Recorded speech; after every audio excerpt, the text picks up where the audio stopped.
Delighted to be joined now by former BBC executive Roger Bolton. Very good morning, good afternoon to you, Roger. Good morning, good afternoon. Thanks for joining us.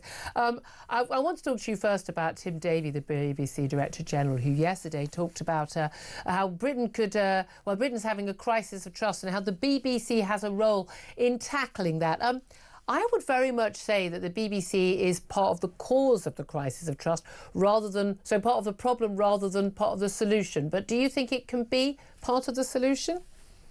Yeah, well, I disagree with you. I mean, I think you and your organisation have as much responsibility as the BBC. You clearly give very valid opinions, but one-sided opinions. Others give that. What we've got down generally in society is a breakdown in trust against the background of an uneasy society in a whole range of ways. So I think that it's not just a problem for the BBC, it's a problem for all of us, including you. I love the pointing. I mean, here's the thing, though. The BBC is funded by taxes. People go to prison if they don't pay their TV licence, ultimately. We are a choice of people to fund by listening and advertising and the like. I'm employed to give my opinion. We hear lots of different opinions. We challenge people. I challenge people who I agree on a lot of things. But the BBC... No. The BBC has a very different role because they are a state broadcaster. I agree, but they also have to compete with people like yourselves who express what you say is common sense, but in my view is often a one-sided approach to complex problems. Common sense is fairly one-sided. Well, maybe, but for example, on immigration issues, whatever, I haven't seen on your network something which says, on the one hand, you've the difficulties of integration and immigration. Mm-hmm. On the other hand, you've got an ageing population, mm-hmm.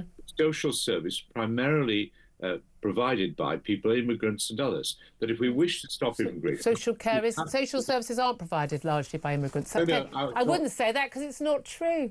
No, all right, no. Would you accept that a very significant number of the people who work in social care, particularly with old people, are people from an immigrant background? In certain areas in the southeast, yes, but that's not actually the case in most of the country. Well, I question that. But anyway, the point I'm making... Sorry, I know the facts. These issues are complex. And I know enough about them to be able to tackle those complexities. Now, here's the difference. The BBC is a completely different kettle of fish because it is funded by people. Even if they don't want to fund it, they have to fund it. It's funded by the state. And this is the key thing. In terms of crisis of trust, when we talk about, we've got the BBC where they won't refer to, for instance, Hamas as a terrorist organisation. They were basically, after months, persuaded to say that it was prescribed by various the UK, US and various other governments. When they have given, I would say, incredibly one-sided broadcasting on, let's face it, Brexit. I would say on issues like immigration and crime, where they actually failed to cover a lot of the legitimate concerns, climate change, trans issues. I think they've actually failed. Even Women's Hour failed to tackle the issue of trans women stepping on women's rights for many, many years. How can you possibly say that they are part of the solution when they've been part of the problem? Oh, you finally asked me a question. Thank you. Roger, don't do this every time. It's so boring for our listeners. Boring for me, having to listen to you, and I would like to answer some of your I asked you a question. First time, second time, and third time. BBC has a responsibility to represent a wide range of views, and you tend to pick on things that you disagree with. I could go on and on about the bravery of BBC reporters around the world, in China, in Russia. Did a great job. Yeah. Right. Also, in the Middle East, Jeremy Bowen, a whole range of other people. I could disagree with you on that. All right, you might have thought, but I could point to all of those things. The point is, if you look at it in the round and you look at the World Service, you have an organisation that broadly you can trust and one which is doing it best and makes mistakes which it sometimes doesn't add up to admit sufficiently. But compared to almost any other organisation in the world, it is the most trusted news organisation. It is, and I'm saying I don't think it should be anymore. I used to be, and I want it to go. I'm not a defund the BBC person. I want it to go back to what it used to be. But you say yes, actually, some of the war reporting is absolutely. That said, I think their coverage in the Middle East, I think is an abomination. I think it's an outrage. A lot of their coverage of what goes on in the Middle East. But you mentioned all these other things. There's been some amazingly very brave reporting in Russia and places. I absolutely agree with you. However, when you push a trans ideology, which is completely mad, when you only allow one side of the debate on climate change, when you only push an agenda on immigration, which they have done repeatedly, you're not providing both sides of the story. You're not informing people. They're not part of trust.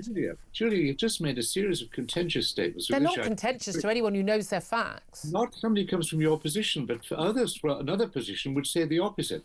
Let's break it. If you've got time, but they wouldn't be based on fact when they said that. It will. If you people are banned from the BBC because they don't agree with climate change as the biggest disaster facing the world. That's not true. That's not true. Hold on. Yes, they are.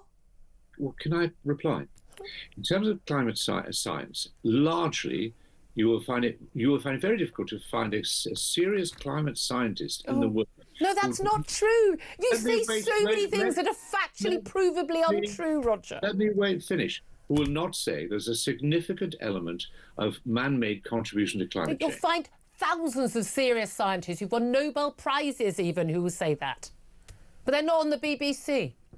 Yes, okay, Roger. Okay, well, I'd like to have a sensible, calm conversation. We are, but we have to base it on facts.